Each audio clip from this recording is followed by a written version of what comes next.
I am a novice in knowing or elucidating about the compositions of this great poet. He was more than a poet, he was a philosopher. Yet, I have taken the liberty of choosing a few stanzas from Mankutimana Kagga and stringing them together in the form of a kirtana, you could call it. I will just very briefly explain. Again, I am in no position to elucidate. However, maybe for those of you who may not follow Kannada completely, I will take the liberty of translating. Please excuse me if there might be any lapses in the same. It begins as follows. Beku, bekidu, beku, bekide, yanaginnondu, bekenuta bobbidutaliha ಘಟವನಿದನು ಏಕೆಂದು ರಚಿಸಿದನೋ ಬೊಮ್ಮನಿ ಬೇಕು ಜಪ ಸಾಕೆನಿಪುದೆಂದಿಗೆಲೋ Mankutimma. The entire composition talks about desire and how we are all slaves to desire in some form or the other. Beku, bekidu, beku. We are always saying, beku, I want, I want, I want. ಬೇಕೆನುತ ಬೊಬ್ಬಿಡುತ್ತಲಿಹ ಘಟವನಿದನು. Sri DVG says our body is like a ghata, a drum, which makes only one noise. Beku, beku, beku, beku, beku. That is all. I want, I want, I want, I want, I want. ಏಕೆಂದು ರಚಿಸಿದನು. Why did he make this drum which can only recite one syllable, one word? Beku, beku, beku. Beku japa. It's almost like we are chanting beku all the time. ಸಾಕೆನಿಪುದೆಂದಿಗೆಲೋ. It's very interesting. Beku means I want, saku means enough. When are we going to say enough? When are we going to be content? Mankutimma. That is how it begins. Bedakaata badukella kshana kshanavu hosa hasivu. We all saw one kind of hunger there when we were eating murku and drinking coffee. But that is not the only kind of hunger. We are always searching. Bedakaata badukella. We are always searching for something. Kshana kshanavu. Every second. Hosa hasivu. New hunger. Adakkagi, idakkagi, mattondakagi. This, I want this, I want that, I want something else. There is never enough. What do we want? Adhikara, siri sogasu, kirtigala nenedu. We want power. We want wealth. We want fame. ಅಧಿಕಾರ ಸಿರಿ ಸೊಗಸು ಕೀರ್ತಿಗಳ ನೆನೆದು ಮನ ಕುದಿಯುತಿಹದಾವಗಂ.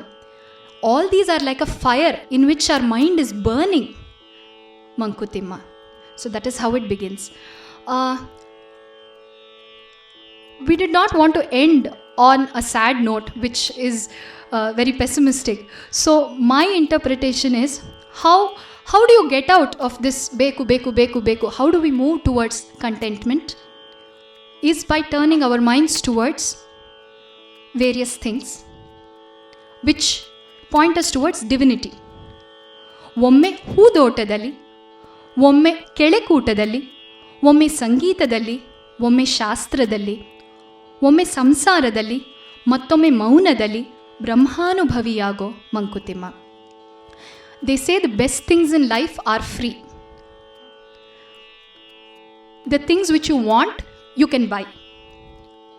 ಒಮ್ಮೆ ಹೂದೋಟದಲ್ಲಿ, in a garden of flowers, ಒಮ್ಮೆ ಕೆಳೆಕೂಟದಲ್ಲಿ, in friendships, in relationships, ಒಮ್ಮೆ ಸಂಗೀತದಲ್ಲಿ, in music, ಒಮ್ಮೆ ಶಾಸ್ತ್ರದಲ್ಲಿ, in learning, ಒಮ್ಮೆ ಸಂಸಾರದಲ್ಲಿ, in your family, in various relationships, ಮತ್ತೊಮ್ಮೆ ಮೌನದಲ್ಲಿ, in the deep silence of solitude.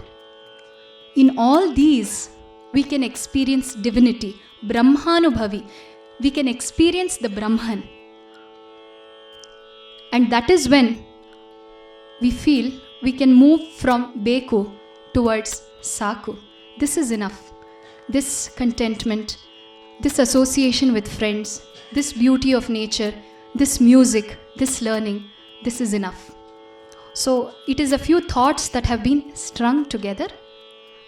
We will present that composition, that kirtana now.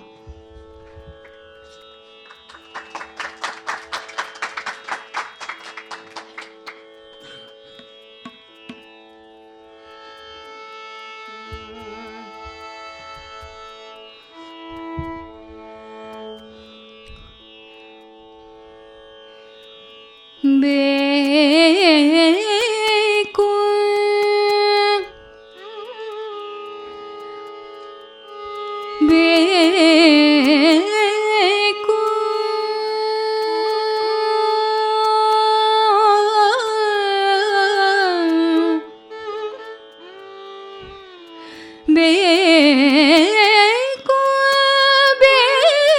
ಬೇಕೆನುತ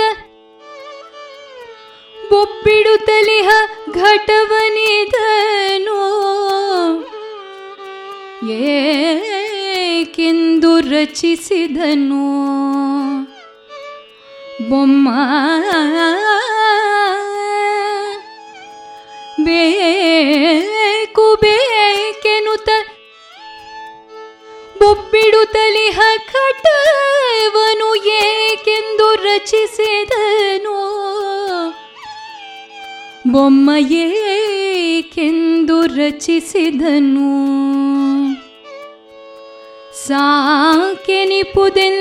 ಸಾಕೆನಿಪುದೆಂದಿಗೆಲೋ Mankutimma Mankutimma